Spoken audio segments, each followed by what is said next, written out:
j'avais toujours cela qui me hantait, on va dire, avec une espèce de certitude profonde, intime, que je pouvais faire des phénomènes physiques, déplacer des objets, modifier la matière. Euh,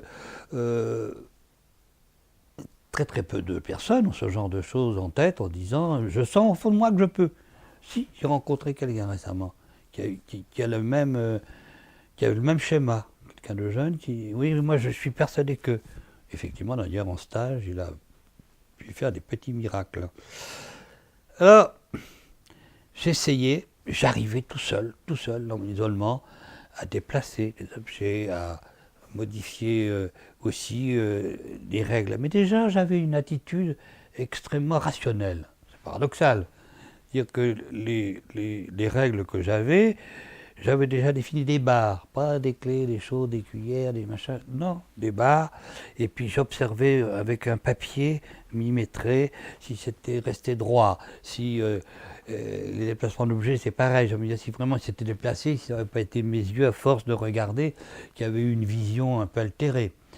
Et j'ai réussi vraiment, et pour moi courbé avant, de pouvoir déplacer. Et même encore maintenant, déplacer vraiment des objets, faire de la télékinésie, c'est le terme qu'on utilise dans notre sémantique en parapsychologie, ça reste un élément esthétique, un phénomène tellement esthétique que c'est un de ceux que j'ai le plus de mal à réaliser. Ce qui est paradoxal, quand on verra aussi les phénomènes que j'ai pu réaliser dans la matière, qui n'ont rien de commun au point de vue, disons, puissance et côté bouleversement de la physique. Donc, fier de cela, parce que j'y arrivais, j'ai dit, je vais en parler à mes amis. Ah bon, tu arrives à faire aussi cela? C'est formidable, montre-nous, montre-nous. Ah oui, mais Père Jean-Pierre, quand il voulait montrer, il n'arrivait à rien du tout. Parce qu'il était trop impliqué. Il a une espèce de... Il mentalisait trop. Donc, je n'arrivais à rien. Et puis un jour, je vois en 1974, dans une émission littéraire non, une émission de critique qui s'appelait littéraire de Michel Pollack, sur TF1, je crois, enfin bref, qu'importe la chaîne, je vois Yuri Geller, un Israélien, mais vivant en Angleterre, qui modifie des clés, qui arrête des montres ou qui les fait remarcher, etc., sur l'écran. Donc il fait des phénomènes comme ceux que moi, timidement, dans un état d'isolement, j'arrivais à réaliser. Alors, ça a été un déclenchement. D'ailleurs, je lui rends hommage dans mes biographies, dans mes autobiographies, parce que je dis qu'il m'a permis un peu de me libérer en quelque sorte. Et j'ai pu commencer à produire ces phénomènes devant des intimes d'abord, etc. Après, j'ai résidé sur Paris à l'époque.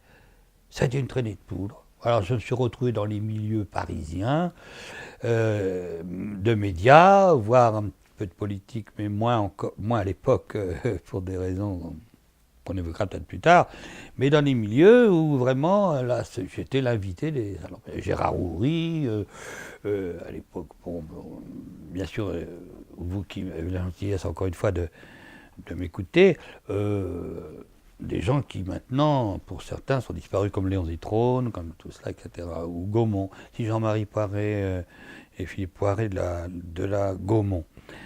Enfin bref, tout ce milieu, j'étais très flatté. Alors on m'a invité royalement, bien sûr, mais c'était l'expérience. Disons que l'addition de mon repas, c'était que je fasse des expériences après le repas. Quoi. Voilà, comme on fait pour les premières communions ou les mariages.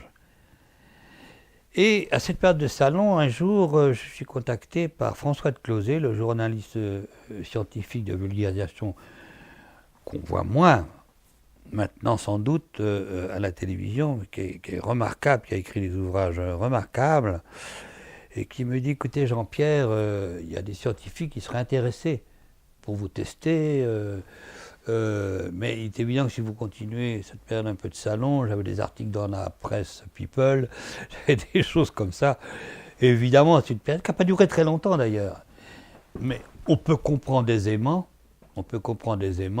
que j'étais quand même très très content, parce que je suis comme tout le monde, j'ai un petit nombril quand même, et là il était tendance à l'hypertrophie. J'ai dit oui. Et je cesse cette action dans les salons, etc. Et puis des articles de presse un petit peu, comme ici Paris, tout ça, puis, hop, le couvercle. Et je commence à travailler patiemment. Alors, tout ça, c'était émaillé de détails qui m'ont amené après à travailler avec des grands scientifiques, à avoir des gens du niveau, en physique, des gens qui ont publié, des gens qui ont... voilà. Et on s'est aperçu, donc, dans des protocoles qui commençaient déjà à être intéressants, parce que là, ces scientifiques, contrairement à ce que l'on pense, ne sont pas des naïfs. Ils se sont très rapidement,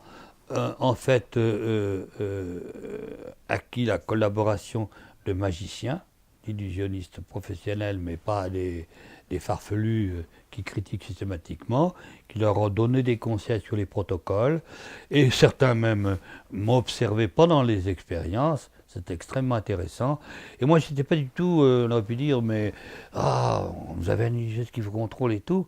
J'ai ce mérite, c'est vrai, et c'est pas l'orgueil de ma part, croyez-le bien, ce qui a permis d'arriver où j'en suis actuellement.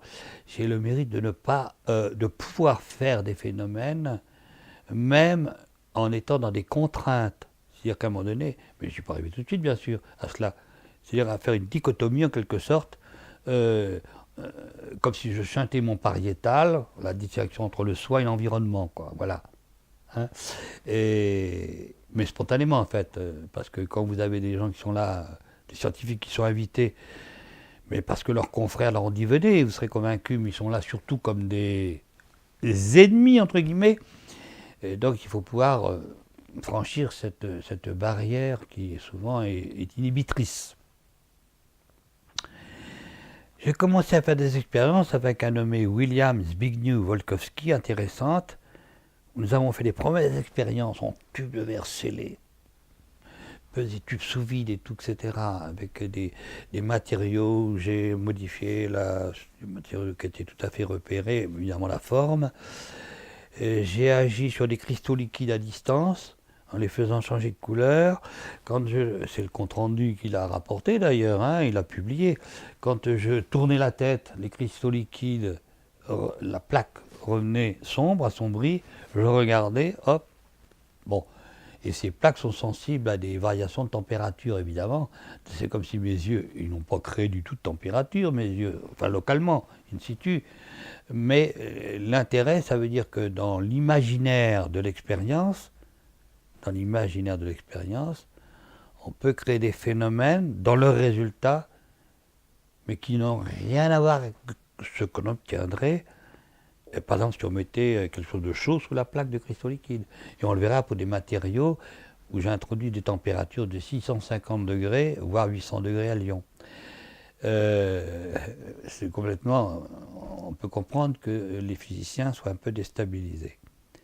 Donc j'ai continué ce parcours. Après, Wolkowski a invité d'autres scientifiques, notamment le physicien Dick Mattock, qui est venu de Suède, extrêmement brillant, enfin, très très haut niveau, et le directeur de recherche de Pechiney Junkulman, qui est une société publique à l'époque. Et nous avons eu un parcours de travaux et de recherche absolument étonnant. On a débuté par les fameux courbures de matériaux, mais pour ceux qui ont vu certaines émissions de télévision ou des extraits même de films américains, c'est passé sur CBS, je crois, nous avons des barreaux de diamètre que j'essaie de vous présenter à travers le geste que je fais, qui sont absolument attordables à la main humaine. Il faut plusieurs tonnes d'applications mécaniques pour qu'ils se courbent, et on le voit se courber évidemment comme un chamallow. Alors ça c'est intéressant pour un physicien, intéressant bien sûr, ça ne va pas se courber, ça se courbe. Ils avaient mis des jauges qu'on appelle des jauges de contrainte, dites extensométriques, sur ces barreaux pour analyser les contraintes externes, internes, qu'est-ce qui se passait dans le matériau, etc. C'est intéressant, D'autant que ça veut dire en plus qu'aucun geste suspect ne peut être introduit dans ce type d'expérience. Et puis un jour, un scientifique vient me voir, enfin un représentant du groupe de scientifiques vient me voir et me dit: Jean-Pierre, est-ce que vous pourriez durcir un matériau qu'on va vous présenter? Il faut savoir que chez Péchinet, les matériaux qu'ils façonnent, c'est pour l'industrie aéronautique, c'est pour les fusées, etc. Ce sont des matériaux qui sont très légers, certes, mais c'est des matériaux qui ont une résistance quand même mécanique peu commune. Et surtout qu'on a des stades élastiques qu'on appelle extrêmement élevés, avant d'être en phase plastique. Et bien, je dis oui, bien sûr, ça m'excitait beaucoup cette expérience. Et je me suis donné, et chers amis, écoutez bien, je me suis donné le droit à l'échec. Ah, vous avez pensé que c'était très curieux que je vous disais cela, droit à l'échec, et ça va être positif in fine. Oui, ça va être positif. Parce que me donnant le droit à l'échec me permettait de libérer tout à fait toutes les censures éventuelles. Ah oui, j'ai le droit à l'échec, on me propose quelque chose d'encore plus extraordinaire que ce que j'ai déjà démontré. Alors si je ne réussis pas, il n'y a pas de souci. Il n'y a pas de souci donc. Alors il faut quand même préciser que la barre en question était sous tube scellé, cacheté et présenté au dernier moment. Parce que souvent on dit oui, Jean-Pierre, tu es un illusionniste brillant, et voilà, les scientifiques se sont fait berner. Je précise cela sans sentiment de justification. J'ai passé trop partie de ma vie à me justifier. Hein. Donc ce n'est pas une justification, mais vous avez le droit de savoir aussi que les scientifiques se sont entourés de précautions pour leur permettre à eux ensuite de publier dans des revues à comité de lecture, en disant ben voilà pourquoi nous souhaitons publier. Et voilà quelles sont les précautions que nous avons prises. Et évidemment, j'ai durci la barre qu'on me proposait. J'ai fait l'expérience répétée à plusieurs reprises. Dureté du métal. Cette mesure de dureté est reproduite sur ce diagramme qui montre très nettement qu'il y a dans une zone du métal un accroissement local de la dureté très significatif. Les petits traits que l'on voit indiquent les zones de dispersion, et compte tenu du nombre de mesures qui ont été répétées à chaque point, et statistiquement, c'est extrêmement significatif. Voici sur une face, voici sur l'autre. Nous avons pris cette éprouvette et nous avons fait des coupes micrographiques pour la micrographie électronique. Voilà la structure du métal initial, c'est-à-dire les extrémités non atteintes par l'effet, et voilà la structure du métal qui a été affecté par Girard. Tellement extraordinaire, évidemment, pour les physiciens, qu'on a fait l'expérience en double blind, en double aveugle, en Angleterre, avec un laboratoire anglais de métallurgie, sous la férule du professeur John Hastings, savant atomiste, que j'aime beaucoup, qui nous a quittés. J'ai eu l'occasion en Angleterre de faire des observations avec des enfants anglais. Enfin, on a vu des moments extraordinaires. Dans mes ouvrages, vous voyez des photos d'ailleurs de jeunes sujets anglais. Alors c'est des sculptures dans les matériaux qu'ils font. Alors, ça rend humble et merveilleusement passionnant, quoi, passionnant. Donc j'ai réussi cette expérience. Alors ils ont essayé bien sûr de la reproduire, cette expérience, en disant bah, c'est bien, Jean-Pierre a fait cela, il a fait durcir, bon, on va essayer de refaire pareil. Ils n'ont pas pu reproduire.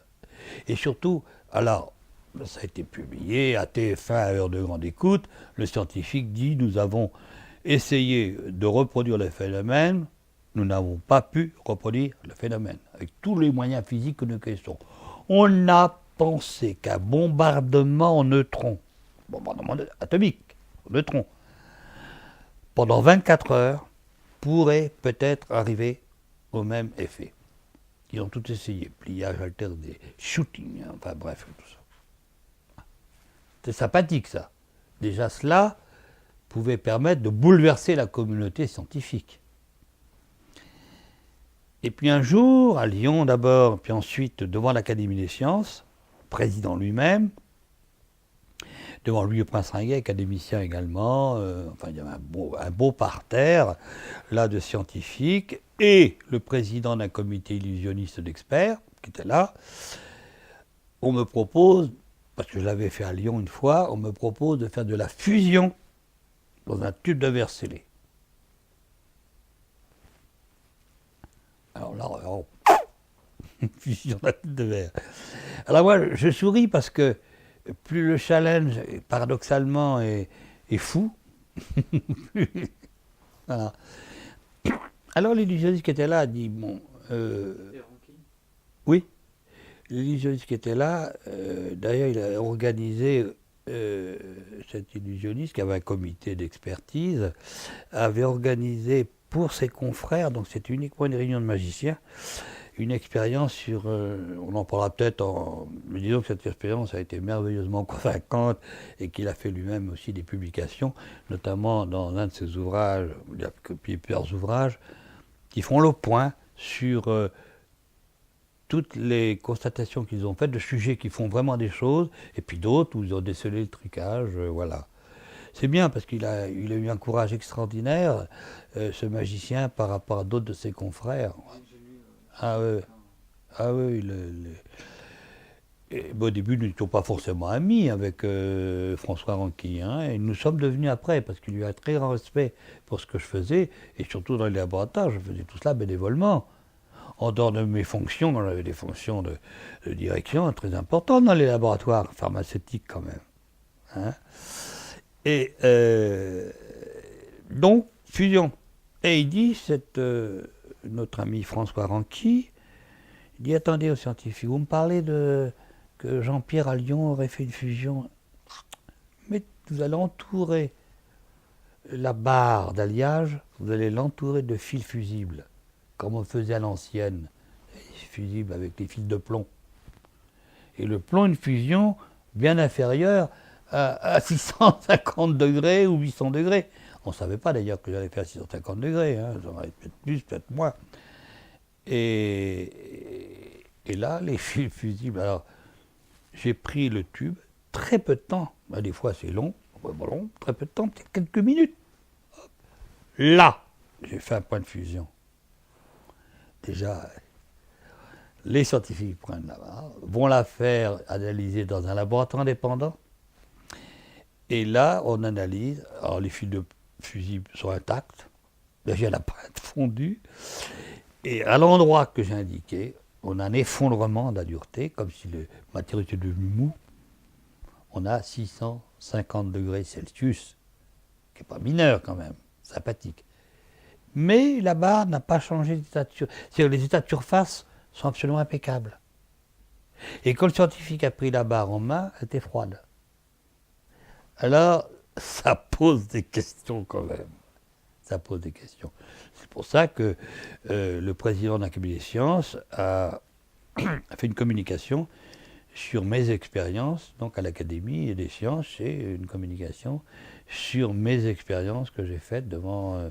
donc, il le dit d'ailleurs, il l'écrit dans un contexte protocolaire absolument discutable. Nous fouillions toujours avant les expériences. On lui faisait mettre une blouse de notre laboratoire dont nous savions qu'il n'y avait rien dans les poches. On lui faisait retrousser ses manches, etc. Enfin, toutes les précautions élémentaires pour éviter les trucs. Et plusieurs expériences ont été reprises également par le laboratoire de Grenoble. Alors, c'est ça. Les expériences ont été reprises avec une autre méthodologie à Grenoble. Tout ceci ne semblait pas très sérieux. Le côté spectaculaire, voire jeu de cirque, que prenaient ces expériences, m'indisposait beaucoup. Et je l'ai déclaré d'ailleurs à M. Crussard, il s'en souviendra. J'appelais au centre de recherche de Vorep les ovnis de M. Crussard, les objets fléchis dans des conditions non identifiées.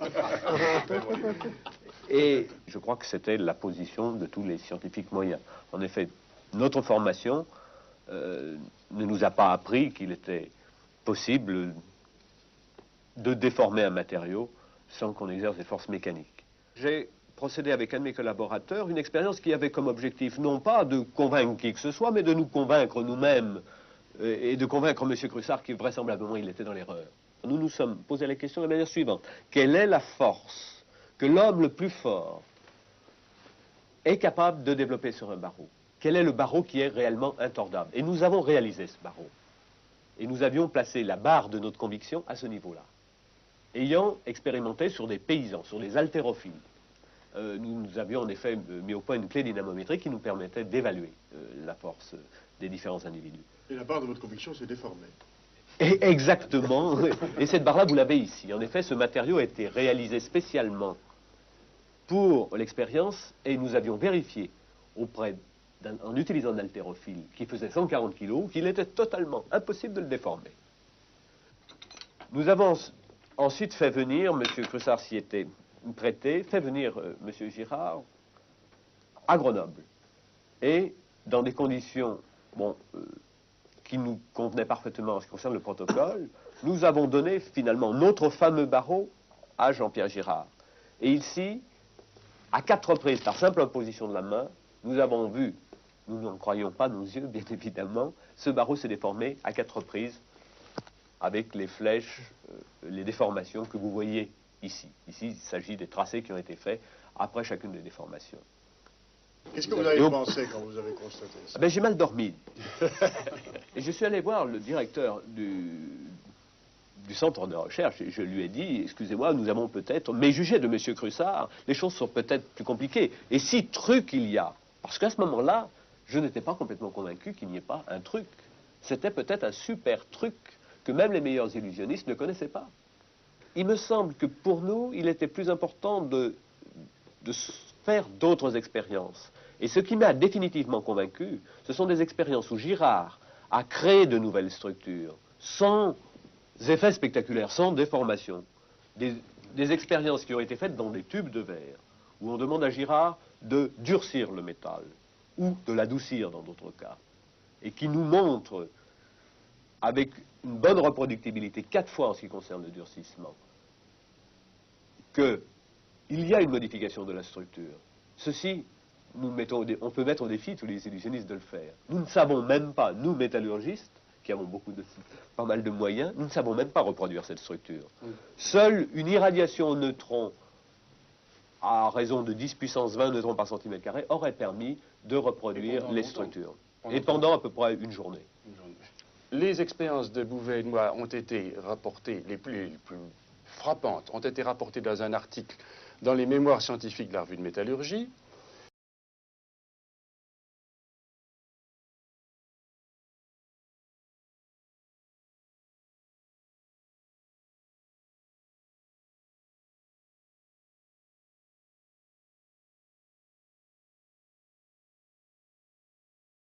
Dans cet article, nous n'avons nullement l'intention d'imposer nos conclusions comme des vérités scientifiques complètes.